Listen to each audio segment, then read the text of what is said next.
Édouard, est-ce que vous pouvez vous présenter en quelques mots, s'il vous plaît? En quelques mots, je suis architecte.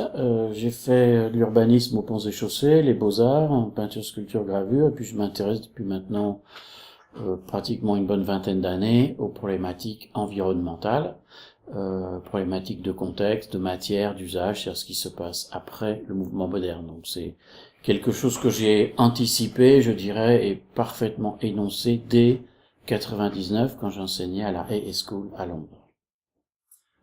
Pourquoi est-ce que vous avez décidé de devenir architecte?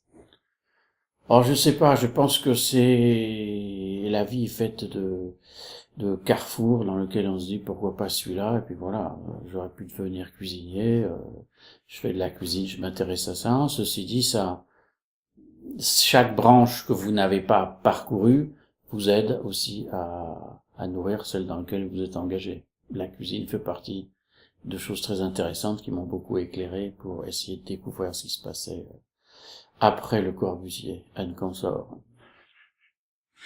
Euh, Quelles sont vos méthodes de conception? Mes méthodes de conception, en fait, sont très simples. Il y a remonter toujours au grand paysage. Hein. Pour ça, on a un outil qui est fabuleux, qui est Google, donc on regarde. Par exemple, là, j'ai répondu à une candidature à l'îlot Brazza à Bordeaux. En fait, on s'aperçoit que Bordeaux, c'est une ville qui est en fer à cheval, la Garonne, et puis ici, il y a la zone, qui est la zone de Brazza. Et donc, la logique, c'est de se dire, ça c'est vert, c'est un amphithéâtre qui est vert, et donc garder en fait cette qualité qui est un mélange de citations industrielles et d'anciennes friches paysagères. Toujours le grand paysage. Donc quand on fait cette analyse, on se dit il faut garder la trame végétale, il faut garder un certain nombre d'éléments, il ne faut pas faire d'architecture, il faut faire quelque chose de différent, et donc on décline jusqu'au moindre détail. Donc ça c'est la première approche. C'est l'approche contextuelle, donc le grand paysage. Et après, il y a une approche qui est celle de l'usage. C'est-à-dire dans le développement durable, au sens noble du terme, pas le greenwashing dont on entend parler, il est important de faire des choses qui est de l'usage, sinon il ne faut pas les faire. Donc toute velléité décorative est quelque chose de superflu à éviter. Donc s'en tenir à l'usage et s'en tenir à l'expression de l'usage. Il faut que les gens se disent tiens, j'ai envie d'habiter là parce que ça a l'air d'avoir des qualités d'usage, d'habitation fortes, et non pas comme cet immeuble est beau. Donc c'est un pas à changer. À quel point est-il difficile de mener une idée jusqu'au bout?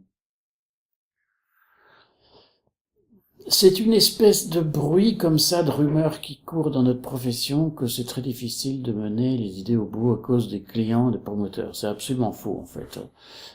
Je pense que ce qui limite l'architecte, c'est lui-même. Il n'y a pas d'autre limite que soi-même.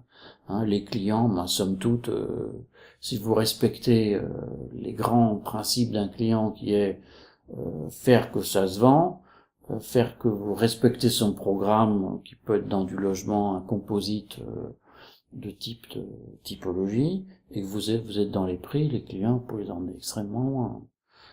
Là, actuellement, on emmène la Cogedim sur une nouvelle relation à l'usage, qui m'est chère, sur des tours. Donc on a une tour, et puis au-dessus, on a mis les balcons. Et donc, puisque la densité est une figure maintenant quasi obligée des villes, autant que ça ne soit pas mettre les gens les plus riches en haut et les pauvres en bas.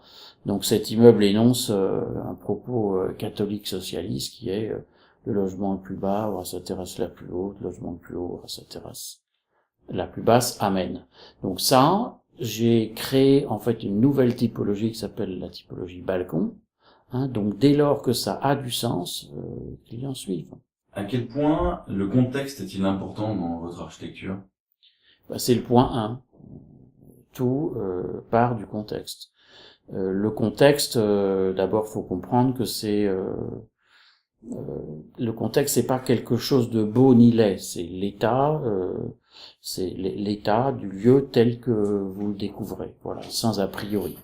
On fait beaucoup d'erreur sur le contexte. Donc il y a le qualifier, en beau, en laid.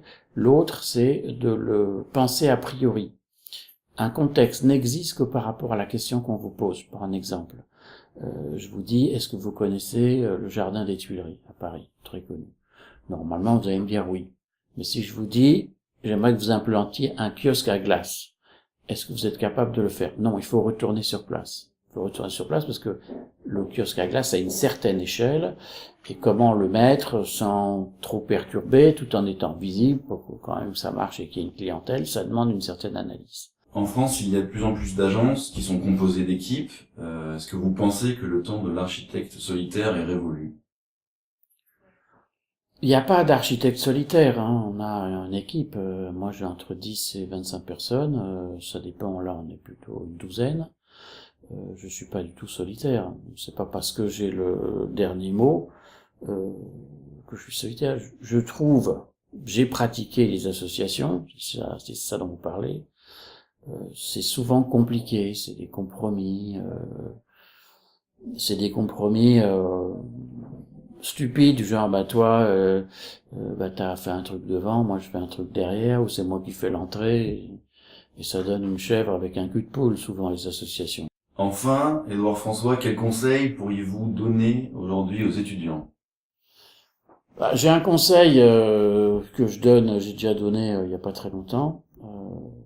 Je pense que le démarrage est très compliqué. Edelman l'avait, il y a une vingtaine d'années, il avait écrit dans Le Monde, il avait dit t'as pas la référence, donc t'as pas le boulot, t'as pas le boulot, t'as pas la référence, t'as pas la référence, t'as pas le boulot. Donc comment on sort de cette espèce de circuit?